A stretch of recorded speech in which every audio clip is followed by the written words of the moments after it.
Actress சமந்தாவை பத்தி அவங்களுடைய அ கணவரான ராஜ் நெடுமோரோட முதல் மனைவி வந்து ஷாம்லி டே என்ன சொல்லியிருக்காங்க அப்படிங்கிறத இந்த வீடியோவில் நம்ம டீட்டெயிலாக பார்க்க போகிறோம். வீடியோக்குள்ளே போகிறதுக்கு முன்னாடி நீங்கள் நம்ம சேனலுக்கு புதியவராக இருந்தால் மறக்காம நம்ம சேனலை சப்ஸ்கிரைப் பண்ணி ஃபாலோ பண்ணிக்கோங்க. வாங்க வீடியோக்குள்ளே போகலாம். ஆக்ட்ரஸ் சமந்தாவுக்கு டிசம்பர் 1, 2025 வந்து ஈஷா சென்டரில் ரொம்ப சிம்பிளாக மேரேஜ் நடந்து முடிஞ்சுது. மேரேஜை பற்றி நிறைய விவாதங்கள் போயிட்டு இருந்தாலும் ராஜ் நெடுமோரோட முதல் மனைவியான ஷாம்லி டே வந்து ரொம்ப ஒரு உருக்கமான பதிவை சொல்லியிருக்காங்க. அதுதான் இப்போ எல்லாருடைய கவனத்தையும் ஈர்த்துட்டு வருது. அவங்க என்ன சொல்லியிருக்காங்கன்னு சொல்லிட்டு பார்த்தீங்கன்னா, என்னுடைய மனக்குமுறல் அந்த ஆண்டவனுக்கு கேட்டுருச்சு.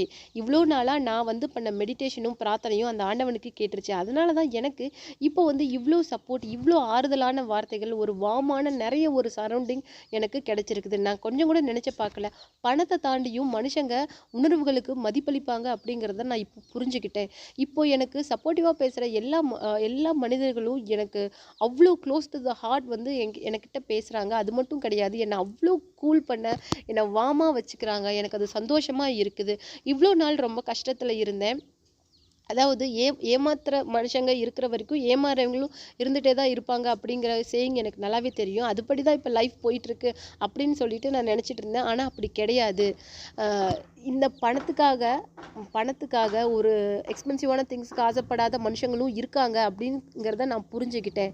ஆக்ட்ரஸ் சமந்தாவுக்கு வந்து மேரேஜ் இப்போ ஆனாலும் அவங்க கிட்டத்தட்ட 3 இயர்ஸ்க்கு மேலே டேட் பண்ணிட்டு இருந்தாங்க. 2022ல் அவங்களுக்கு டிவோர்ஸ் ஆனதுக்கப்புறம் கிட்டத்தட்ட 3 இயர்ஸுக்கு மேலே ராஜ் நெடுமோரை அவங்க டேட் பண்ணிட்டு இருந்தாங்க. ராஜ் நெடுமோருக்கும் 2022ல் தான் டிவோர்ஸ் ஆச்சு.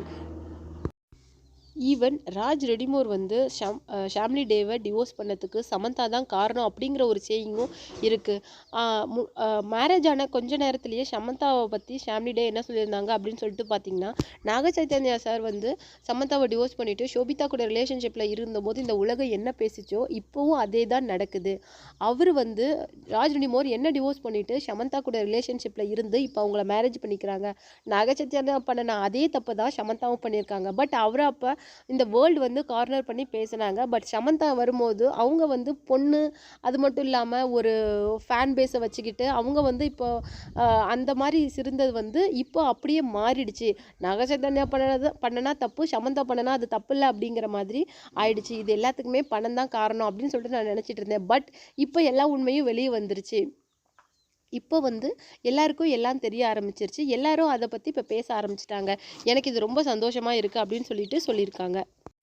அது மட்டும் கிடையாது, அவங்க ஒரு சைக்காட்ரிஸ்ட். அவங்க மேரேஜ் ஆன கொஞ்ச நேரத்தில் என்ன ஒரு போஸ்ட் போட்டிருந்தாங்கன்னா, desperate people do desperate things அப்படின்னு சொல்லிட்டு போஸ்ட் போட்டிருந்தாங்க. அதாவது 2 மன அழுத்தத்தில் இருந்த நபர்கள் எடுத்த தப்பான முடிவு தான் இந்த மேரேஜ் அப்படின்னு சொல்லிட்டு அவங்க ஆரம்பத்திலே ட்வீட் பண்ணியிருந்தாங்க.